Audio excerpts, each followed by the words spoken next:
राधे राधे दोस्तों, आप सभी को छठ पर्व की हार्दिक शुभकामनाएं। छठ एक पर्व ही नहीं है, यह एक आस्था है छठ माता के प्रति। छठी माता ही छठी मैया है।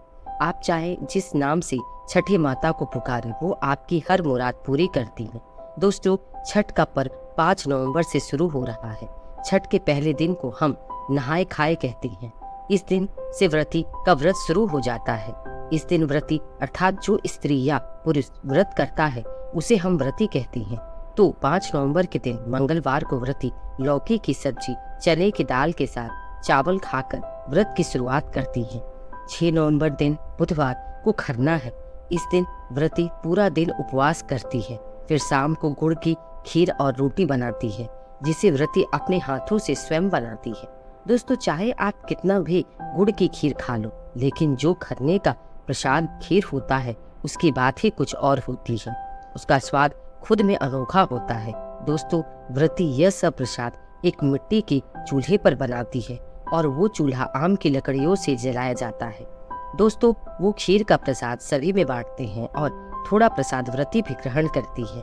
दोस्तों, क्या आपको जानकारी है कि जिस गेहूं से वो आटा तैयार किया जाता है, वो गेहूं भी व्रती अपने हाथों से धोकर सुखाती है और उस गेहूं को इतनी सावधानी से सुखाया जाता है कि कोई चिड़िया भी इसे जूठा न कर सके। दोस्तों, सारे व्रतों में सबसे कठिन यह छठ का व्रत होता है। इसमें गलती से भी गलती होने की कोई गुंजाइश नहीं होती। इस छठ पर्व में जो ठेकुआ या रोटी बनती है, उस गेहूं को सुखाने की प्रक्रिया तो बता दी मैंने, लेकिन इसे या तो घर में जाता में पीसा जाता है या फिर आटा चक्की में। लेकिन वो आटा चक्की भी धुली होती है। वो गेहूं पीसने वाला भी अपने आटे चक्की को उस दिन धोकर रखता है। इस पर्व में स्वच्छता का बहुत ध्यान रखा जाता है। अगले दिन 7 नवंबर को पहला अर्घ शाम का है। इस दिन व्रती उस मिट्टी के चूल्हे को आम की लकड़ियों से जलाकर ठेकुआ बनाती है। सारे ऋतुफल के साथ शाम को भगवान सूर्य को अर्घ देती है और भगवान सूर्यदेव से अपने परिवार की मंगल कामना करती है। फिर 8 नवंबर की सुबह सूर्यदेव की पहली किरण अर्थात जल में खड़ी रहकर सूर्यदेव का इंतजार करती है और जैसे ही सूर्य भगवान निकलते हैं तब व्रती अपना दूसरा अर्घ देती है। दोस्तों, छठी मैया का पर्व वो भी करते हैं जिनकी संतान नहीं होती। वो जल में खड़े होकर छठी मैया से प्रार्थना करते हैं कि उनकी गोद भर जाए, उनके घर भी संतान का जन्म हो। उस आस में छठ व्रत करती हैं और छठी मैया उनकी गोद भरती हैं। दोस्तों, छठ पर्व बिहार और उत्तर प्रदेश के लोग ज्यादा करते हैं।